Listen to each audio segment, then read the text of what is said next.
யோவான் நற்செய்தி நூல் 19ஆம் அதிகாரம் 30ஆம் வசனம். முடிந்தது என்று சொல்லி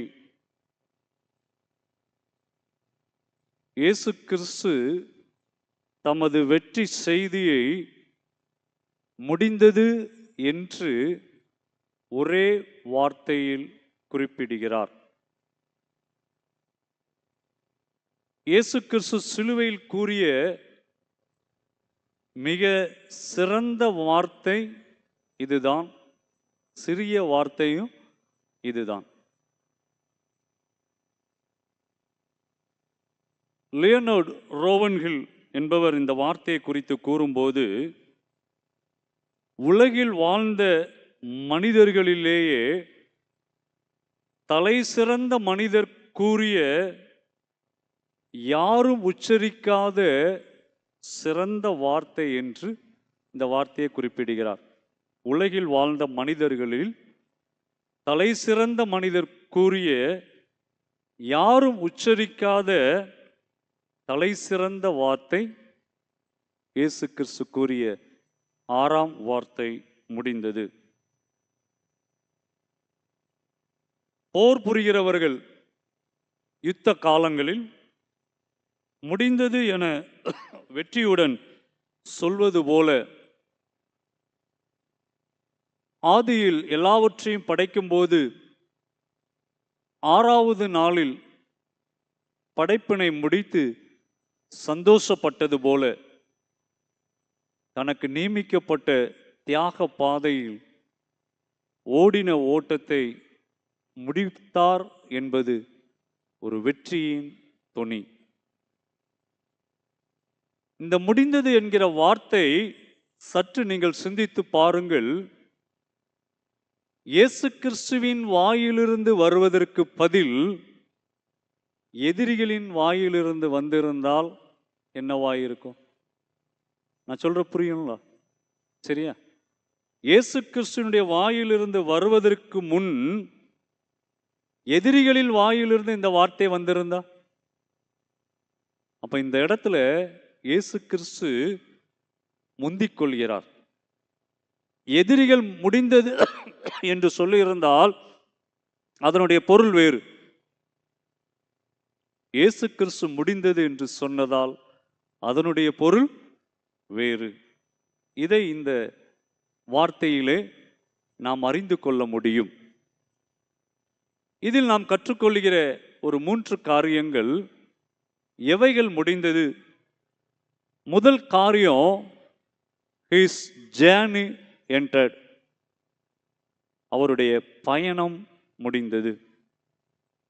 இயேசு கிறிஸ்துவினுடைய லட்சிய பயணம் முடிந்து விட்டது. இவ்வுலக வாழ்வு நிறைவு பெற்று விட்டது. இவ்வுலக வாழ்வில் மாம்சமும் இரத்தமும் உடையவராக, விருத்த சேதனம் பண்ணப்பட்டவராக, தச்சனுடைய குமாரனாக, மனித பாவத்தை உடலில் சுமந்தவராக, தலை சாய்க்க இடமில்லாமல், போஜனம் அருந்தாமல், பிறர் வாழ்க்கைக்காக அவர் வாழ்ந்த அவருடைய வாழ்க்கை, மீட்பின் பணியை நோக்கிய அவருடைய பயணம் என்ன செய்து விட்டது? முடிந்து விட்டது. இனி இந்த உடலோடு இந்த உலகில் அவர் வருவதில்லை. இனி இந்த உடலோடு அவர் என்ன செய்வதில்லை? வருவதில்லை. அவர் நீதியுள்ள நியாயாதிபதியாக தான் என்ன செய்வார்? வருவார். மனிதனுடைய பாவ சாயலை தரித்து மனித ரூபம் எடுத்து அவர் என்ன செய்வதில்லை? வருவதில்லை. அப்படி வந்த அந்த பயணம் என்ன செய்து விட்டது? முடிந்து விட்டது. துவக்கத்தை காட்டிலும் முடிவுதான் மிக முக்கியம். நன்றாக கவனித்துக் கொள்ளுங்கள். ஒவ்வொருவருடைய கிறிஸ்தவ வாழ்க்கையிலும் துவக்கத்தை காட்டிலும் எதுதான் முக்கியம்? முடிவுதான் முக்கியம். ஒரு ஓட்டப்பந்தய வீரனை போன்று அவன் எப்படி முடிக்கிறார் என்பதுதான் கவனிக்கப்படும். இன்றைக்கு அநேக நம்முடைய வாழ்க்கையை ரொம்ப ஆரவாரமாக துவக்குகிறோம். ஆன்மீக வாழ்க்கையில் ரொம்ப வல்லமையாக துவக்குறோம். ஆனால் முடிக்க முடியாமல் நம்ம என்ன செஞ்சிடறோம்? தோல்வியுற்று விடுகிறோம். இயேசு கிறிஸ்து தன்னுடைய உலக வாழ்வின் பயணத்தை அவர் நேர்த்தியாக என்ன செய்தார்? முடித்தார். அதான் சொல்றாரு, பயணம் முடிந்தது. பவுல் அப்போஸ்தலன் சொல்றாரு பாருங்க, நல்ல போராட்டத்தை போராடினேன், ஓட்டத்தை முடித்தேன். இந்த ஓட்டத்தை முடிப்பதை வைத்துதான் நமக்கு நீதியின் கிரீடம் என்ன செய்து கொடுக்கப்படுகிறது. அப்ப முதல் காரியம், அவருடைய பயணம் என்ன செய்கிறது? முடிந்தது. ரெண்டாவது பாருங்க, his sufferings ended. அவருடைய பாடுகள் முடிந்தது. இனி அவர் நமக்காக வந்து பாடுபட போறாரா? நீங்களும் நானும் கேட்டாலும் அது என்ன செய்யாது, கிடைக்க. இனி நமக்காக வந்து அவர் அடி வாங்கி சிலுவை சுமந்து சிலுவையில் அறையப்படுவது என்ன இல்லை, சாத்தியம் இல்லை. அதை தான் உலகுக்கு அறிவிக்கிறார். நான் மனித அவதாரம் எடுத்து மனிதனை மீட்பதற்காக மனிதனோடு மனிதனாக வாழ்ந்த என்னுடைய வாழ்க்கை பயணம் முடிஞ்சிட்டு, மனு குலத்தை மீட்பதற்காக நான் அடைய வேண்டிய எல்லா பாடுகளும் இப்ப என்ன செஞ்சிட்டு அடைந்து முடிந்து விட்டது. இனி நான் உனக்காக அந்த பாடுகள் என்ன செய்ய போறதில்லை, அனுபவிக்க போகிறதில்லை. இனி என்னதுதான்? நியாய தீர்ப்பு தான். மனுக்குல மீட்புக்காக இயேசு கிறிஸ்து தாமாக முன்வந்து ஏற்றுக்கொண்ட துன்பம் எல்லாம் என்ன செய்கிறது? முடிவு பெற்றது. நீங்க மார்க் நற்செய்தி நூல் நான் சொன்னேன் 8ஆம் அதிகாரம் 31, 9, 31, 10, 32 பார்த்தீங்கன்னா, அவர் எல்லாவற்றையும் சொல்லிக்கொண்டே முன்பாக நடந்து போகிறார். இந்த துன்பங்களை கண்டு அவர் பயப்படலை. இதெல்லாம் தனக்கு நேரிடும் என்பது அவருக்கு தெரியும். இருந்தாலும் மற்றவங்களை முன்பு அனுப்பி இவர் பின்னாடி என்ன செய்யலை, போகலை. சரியா? துன்பம் மேற்பதற்கு அவர் எப்படி போறாரு? தாமாக முன் வந்து போகிறார். கெத்செமனே தோட்டத்தில் ஒரு நிமிடம் இந்த துன்பம் அகலும்படி அவர் என்ன செய்கிறார்? வேண்டிக் கொண்டாலும் அது தவிர்க்க முடியாத ஒன்று என்பதை உணர்ந்து அதை ஏற்றுக்கொள்கிறார். அதற்கான பலனை அவர் என்ன செய்கிறார்? பெற்றுக்கொள்கிறார். அவரை தேடி வரும்போது யாரை தேடுகிறீர்கள் என்று என்ன செய்கிறார்? கேட்கிறார். அவர் ஒளிந்திருக்கலாம். யோசித்து பாருங்க.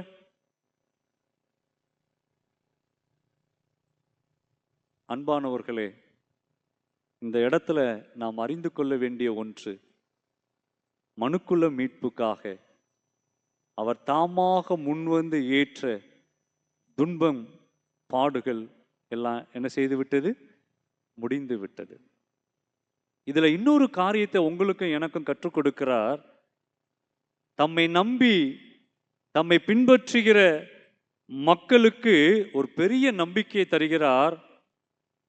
இந்த உலகத்துல நாம் ஒவ்வொருவரும் அடைகிற பாடுகளுக்கு என்ன உண்டு? என்ன உண்டு? முடிவு உண்டு.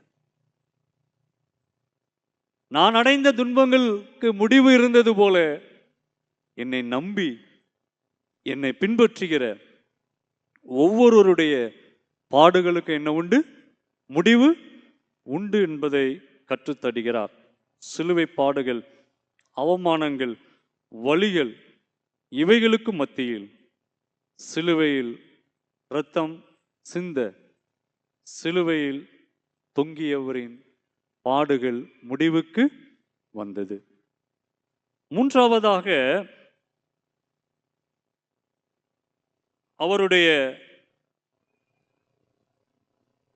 பணி முடிந்தது. His earthly work ended. யோவான் நற்செய்தி நூல் 4:34 பாருங்க, நான் என்னை அனுப்பினவருடைய சித்தத்தின்படி செய்து அவரின் கிரியையை முடிப்பது. பிதா எதற்காக அவரை அனுப்பினாரோ அவருடைய சித்தத்தை செய்து முடிப்பதுதான் யாருடைய பணி? என்னுடைய பணி. தந்தையின் நோக்கத்தை அவர் அறியாதவர் அல்ல. அவருடைய பணியின் ஆரம்பத்திலேயே சாத்தான் அவரை சோதிக்கிறான். அவருடைய ஊழிய துவக்கத்திலேயே அவரை திசை திருப்ப எண்ணுகிறான். நீர் என்னை சாஷ்டாங்கமாய் விழுந்து பணிந்து கொண்டால் இவைகள் எல்லாவற்றையும் உமக்கு தருவேன். அவர் பணிந்திருக்கலாம். இன்னைக்கு அநேக நேரம் நம்முடைய கிறிஸ்தவ வாழ்க்கையில நாம் இப்படி திசை திருப்பப்படுகிறோம்.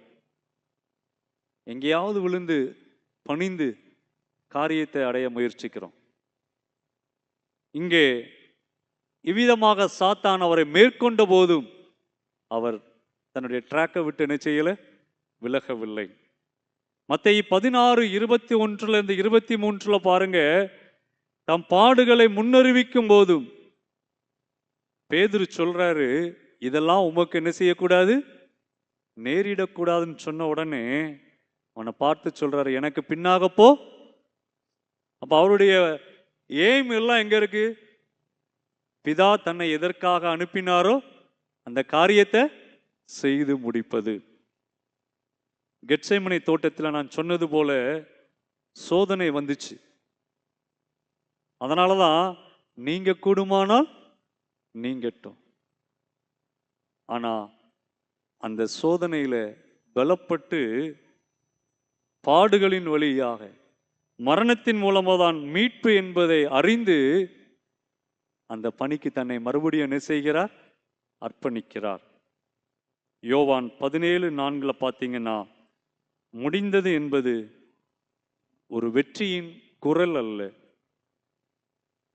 அதோடு நம்ம நிறுத்தி கொள்ளக்கூடாது. அவருடைய பணி முடிந்து விட்டது. சிலுவையில் அதை தான் சொல்றாரு, நான் எதற்காக இந்த உலகத்திற்கு அனுப்பப்பட்டேனோ என்னுடைய பணி முடிஞ்சிட்டு. இனி இந்த பணியை யாரு தான் செய்யணும்? நீங்கள் தான். இயேசு கிறிஸ்து சொல்லுகிறார், என்னுடைய பணி முடிந்து விட்டது, முடிந்தது. அந்த முடிவு இன்னொரு தொடக்கத்தை என்ன செய்கிறது? கொடுக்கிறது. அவ்விதமாக தொடங்கியதின் விளைவுதான் பின் நாட்கள்ல, பெந்தேகோஸ்தே நாட்கள்ல சீசர்கள் என்ன செய்தார்கள்? புறப்பட்டு சென்றார்கள். உலகமெங்கும் நற்செய்தி என்ன செய்தது? பரவினது. அவருடைய பணி அவரோடு முடிவு பெறல. அவர் முடிந்தது என்றார். இன்னொரு தொடக்கம் என்ன செஞ்சிச்சு? ஆரம்பித்தது. இன்றைக்கு அதே அறைகூவல் நமக்கு முன்பாக வைக்கப்படுகிறது. முடிந்தது. பயணம் முடிந்தது. பாடுகள் முடிந்தது. பணி முடிந்தது. இனி அந்த பணியை துவக்குவது யார்? அன்பானவர்களே, இயேசு கிறிஸ்து தன்னுடைய பணியை முடித்து ஒரு உறுதியோடு தந்தையிடம் கூறுகிறார், எல்லாம் முடிந்தது. இதே வார்த்தையை நீங்களும் நானும் என்ன செய்ய வேண்டும்? சொல்ல. எந்த நோக்கத்துக்காக இந்த உலகில் என்னை படைத்தீரோ, எந்த நோக்கத்துக்காக இந்த திருச்சபையிலே இந்த ஐக்கியத்திலே என்னை வைத்திருந்தீரோ, அந்த நோக்கத்தை நான் நிறைவேற்றி முடித்து விட்டேன். பவுல் அப்போஸ்தலன் சொல்றார், நல்ல போராட்டத்தை போராடி ஓட்டத்தை முடித்தேன். இந்த வார்த்தை ஆண்டவர் நம்மிடத்துல எதிர்பார்க்கிறார். அவர் விட்டு சென்ற பணியை நீங்களும் நானும் நிறைவேற்றி, என்னை கொண்டு நீர் வைத்த பணியை, என்னுடைய கடமையை நான் நிறைவேற்றி முடித்து விட்டேன் என்று சொல்லி சொல்லும் நாட்களை அவர் எதிர்பார்க்கிறார். ஆண்டவருடைய கரங்களில் அர்ப்பணிப்போம். இந்த உன்னதமான அவருடைய மீட்பின் பணியில் நம்மையும் இணைத்து கொள்ள நாம் முன் வருவோம். ஆண்டவர் நம்மை ஆசீர்வதிப்பாராக.